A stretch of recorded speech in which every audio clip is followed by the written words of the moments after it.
Bapak, Ibu, saudara-saudara yang dikasihi oleh Tuhan, renungan bagi kita saat ini adalah bertemakan hidup baru penuh kasih. Sebelumnya marilah kita berdoa.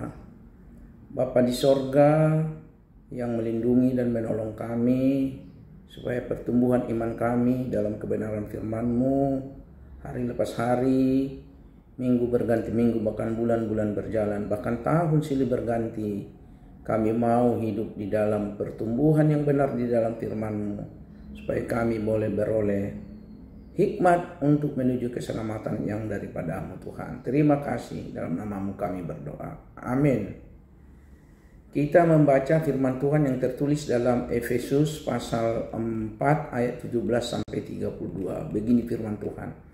Sebab itu kukatakan dan kutegaskan ini kepadamu di dalam Tuhan, jangan hidup lagi seperti orang-orang yang tidak mengenal Allah dengan pikirannya yang sia-sia dan pengertiannya yang gelap, jauh dari hidup berasal dari Allah karena kebodohan yang ada di dalam mereka dan karena kekerasan hati mereka.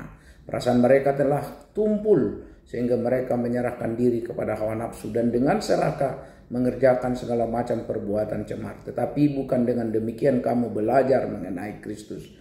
Karena kamu telah mendengar tentang Dia dan menerima pengajaran di dalam Dia menurut kebenaran yang nyata dalam Yesus, yaitu bahwa kamu berhubung dengan kehidupan kamu yang dahulu harus menanggalkan manusia lama yang menemui kebinasaannya oleh nafsunya yang menyesatkan, supaya kamu dibarui dalam roh dan pikiranmu dan mengenakan manusia baru yang telah diciptakan menurut kehendak Allah dalam kebenaran dan kekudusan yang sesungguhnya. Karena itu buanglah dusta dan berkatalah benar seorang kepada yang lain, karena kita adalah sesama anggota.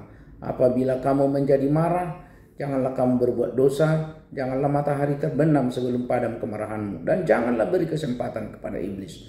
Orang yang mencuri, janganlah ia mencuri lagi, tetapi baiklah ia bekerja keras dan melakukan pekerjaan yang baik dengan tangannya sendiri, supaya ia dapat membagikan sesuatu kepada orang yang berkekurangan.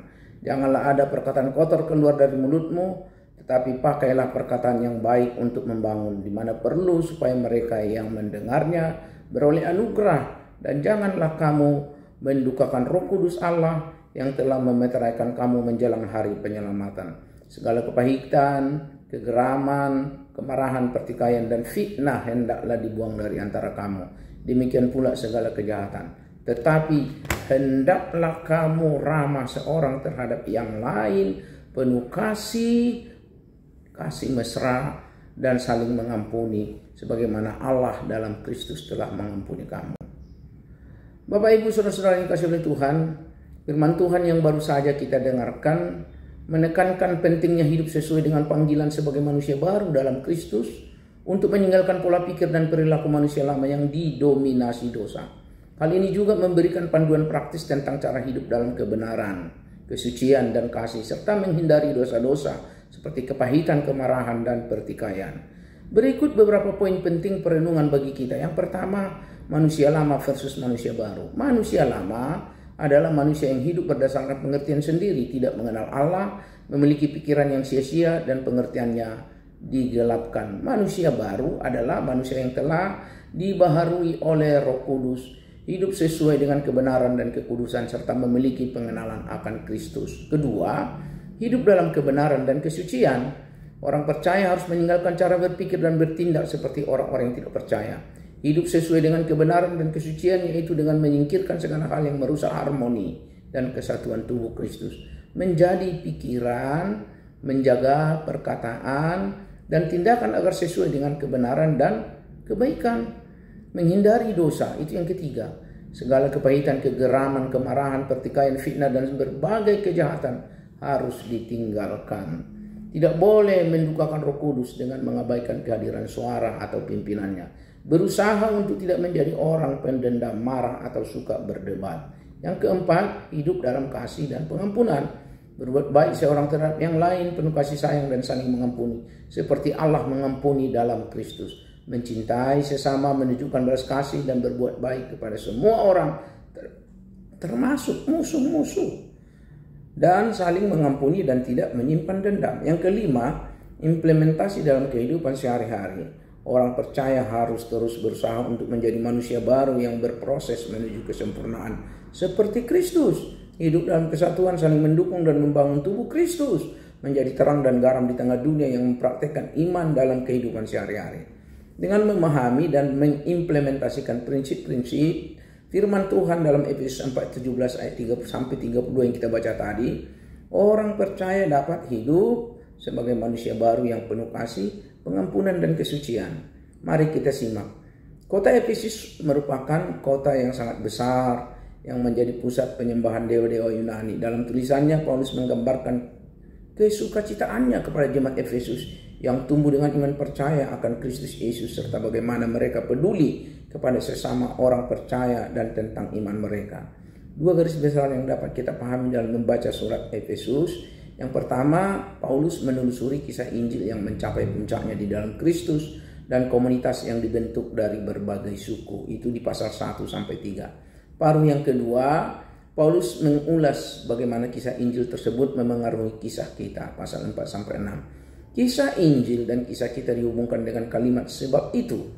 Dalam perikop yang kita baca, Paulus menantang jemaat untuk dapat menanggalkan manusia lama dan mengenakan manusia baru. Yesus menyelamatkan manusia agar dapat hidup sesuai dengan kehendak Allah. Dengan begitu, jemaat diajak untuk dapat betul-betul keluar dari kegelapan itu sendiri dan menuju ke arah terang Kristus Yesus yang adalah kepala gereja. Manusia lama menggambarkan kehidupan yang amburadul dan memiliki perasaan yang tumpul. Manusia lama merujuk kepada kecacatan iman. Dalam pasal 2 ayat 1 Paulus berkata, kamu dahulu sudah mati karena pelanggaran-pelanggaran dan dosa-dosamu. Kita hidup tapi mati.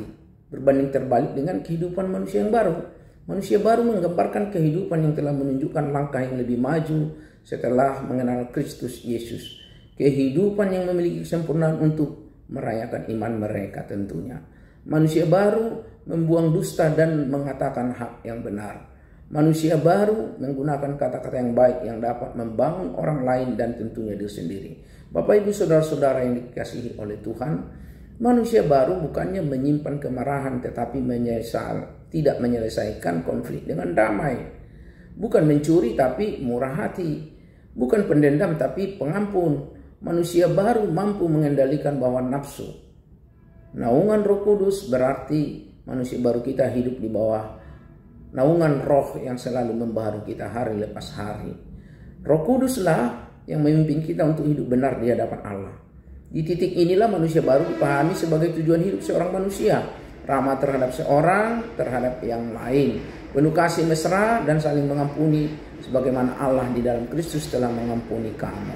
Bapak Ibu, saudara-saudara yang dikasihi oleh Tuhan, oleh karena itu dari semua ragam karunia yang kita miliki, dari semua ragam posisi yang dipercayakan kepada kita, dari semua ragam jabatan yang dipercayakan kepada kita, semuanya harus diarahkan di dalam kasih.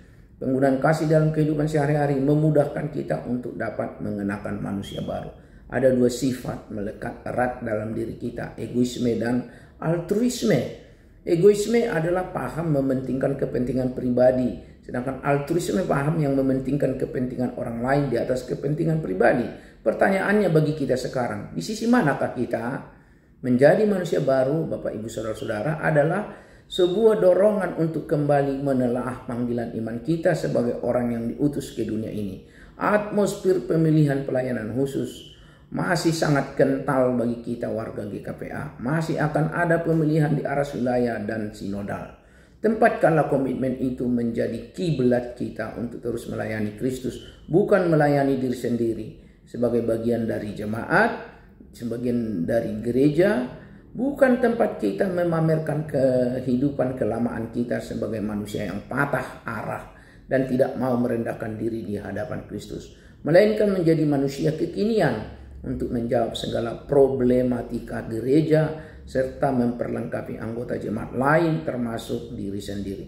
Hidup baru, penuh kasih, membentuk pembaharuan hidup secara holistik untuk hidup meninggalkan sifat dan karakter lama, mewujudkan saling mengasihi. Tuhan Yesus memberkati.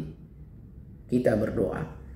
Terima kasih Tuhan atas firman-Mu yang mengubahkan kami dari manusia lama menuju manusia baru, supaya secara holistik oleh pembaharuan di dalam naungan Roh-Mu kami hidup dalam kasih-Mu. Terpujilah Engkau Tuhan, berkati firman-Mu, berkati hidup kami dan berkhidmat di tengah-tengah menjalani hidup ini. Dalam kasih Kristus, dari hati berlandaskan kasih oleh kuasa Roh Kudus, kehendak-Mu yang terjadi. Amin.